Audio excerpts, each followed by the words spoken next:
Assalamualaikum warahmatullahi wabarakatuh. Perkenalkan, nama saya Noviana Lamsari. Saya dari kelas MGT A1 Rek A.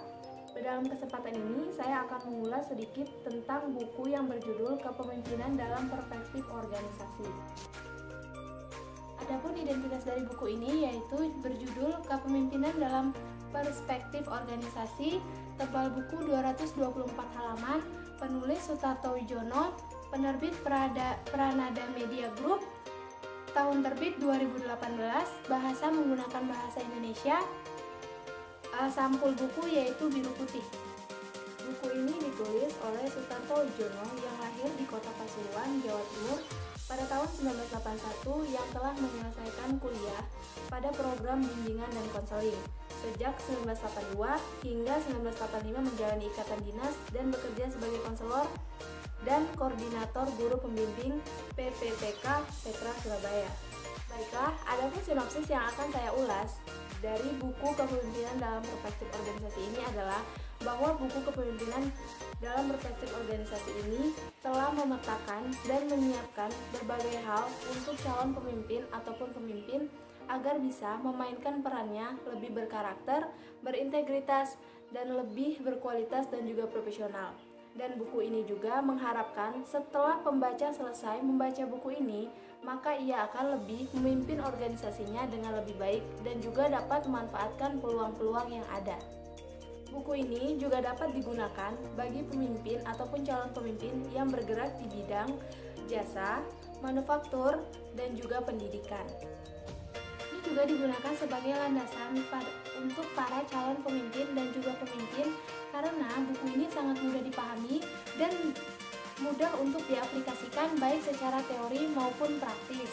Adapun beberapa topik yang dibahas dalam buku tersebut ataupun buku yang saya ulas ini adalah yaitu kepemimpinan dalam organisasi, dinamika organisasi, keterkaitan antara pemimpin, pengikut, dan situasi, dan yang lainnya yaitu kepemimpinan, nilai, dan juga etika tersaji secara lengkap di dalam buku ini dan juga mudah dipahami untuk bisa diaplikasikan oleh pemimpin ataupun calon pemimpin.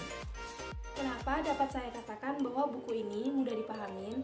Karena di sini saya akan mengambil salah satu contoh topik yang dibahas di dalam buku ini, yaitu contohnya salah satunya yaitu gaya kepemimpinan.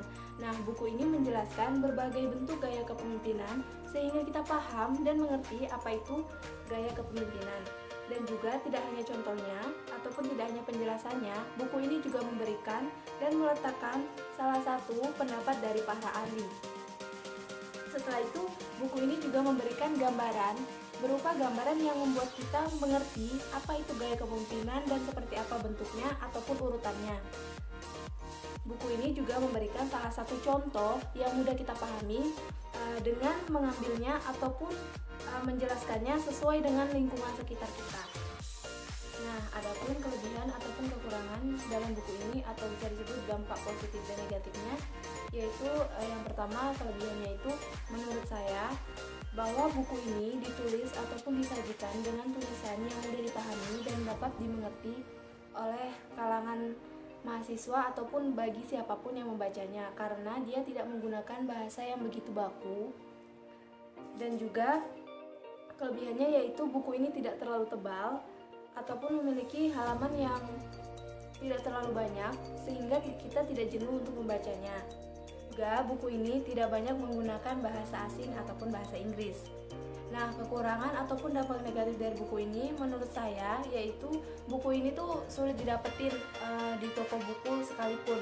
Jadi jika teman-teman ada yang ingin membeli buku ini, maka disarankan untuk langsung ke situs online-nya yaitu Instagram ataupun toko-toko buku di online shop. Dan sasaran dari buku ini adalah mahasiswa yang memiliki jurusan perkuliahan yang ada keterkaitannya dengan kepemimpinan dan juga calon ataupun pemimpin yang tergabung dalam organisasi ataupun tidak untuk mendalami perannya sebagai pemimpin agar bisa lebih baik menjadi pemimpin yang berintegritas, smart, dan profesional. Baiklah, sekian dari saya. Hanya ini saja ulasan yang dapat saya sampaikan mengenai buku Kepemimpinan dalam Perspektif Organisasi. kurang dan lebihnya, dan apabila ada salah-salah kata saya mohon maaf. Saya akhiri, wabillahi taufiq wal hidayah. Wassalamualaikum warahmatullahi wabarakatuh.